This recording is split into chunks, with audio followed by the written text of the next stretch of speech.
Assalamualaikum warahmatullahi wabarakatuh.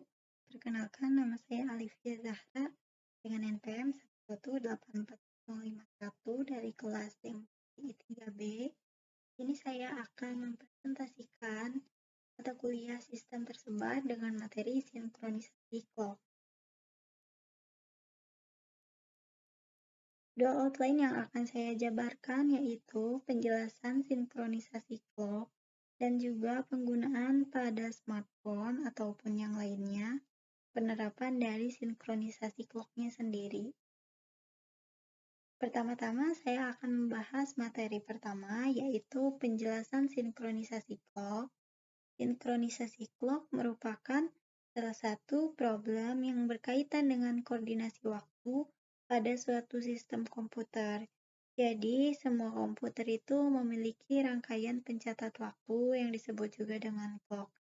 Nah, pada setiap komputer itu pasti memiliki celah perbedaan yang nantinya dapat mengakibatkan perbedaan waktu yang disebut dengan clock skew, sehingga dikembangkan beberapa algoritma yang dapat digunakan untuk mengatasi perbedaan waktu tersebut, disebut dengan sinkronisasi clock, yaitu ada 3 algoritma, yaitu algoritma Lamport, algoritma Christian, dan algoritma Berkeley. Sistem terdistribusi memungkinkan kita untuk melakukan koordinasi sehingga dapat melakukan pekerjaan secara lebih efisien dan juga efektif. Tujuan utama dari sistem terdistribusi dapat direpresentasikan dengan resource sharing, openness, konkurensi, skalabilitas, fault tolerance, dan transparency. Selanjutnya kita akan menuju contoh penerapan sinkronisasi clock. Jadi untuk contoh penerapannya sendiri di sini saya mengambil contoh misalnya Atmos Once Message Delivery.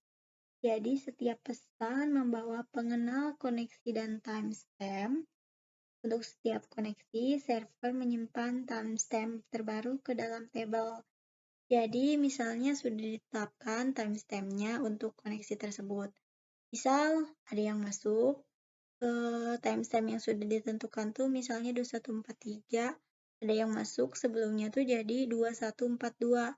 Nah, itu tuh bakal ditolak pesannya karena dianggap sebagai duplikat. Jadi server menyimpan variabel global yang memungkinkan untuk menghapus timestamp lama. Jadi, bila ada pesan masuk dengan timestamp yang lebih lama daripada timestamp yang disimpan, itu bakal ditolak dan dianggap duplikat. Selanjutnya, kita akan mengambil contoh misalnya sistem otomasi dan keamanan rumah. Jadi, sistemnya ini mengintegrasikan mengontrol peralatan listrik rumah. Sistem otomasi dan keamanan rumah ini terdiri dari sensor, controller, dan aktuator.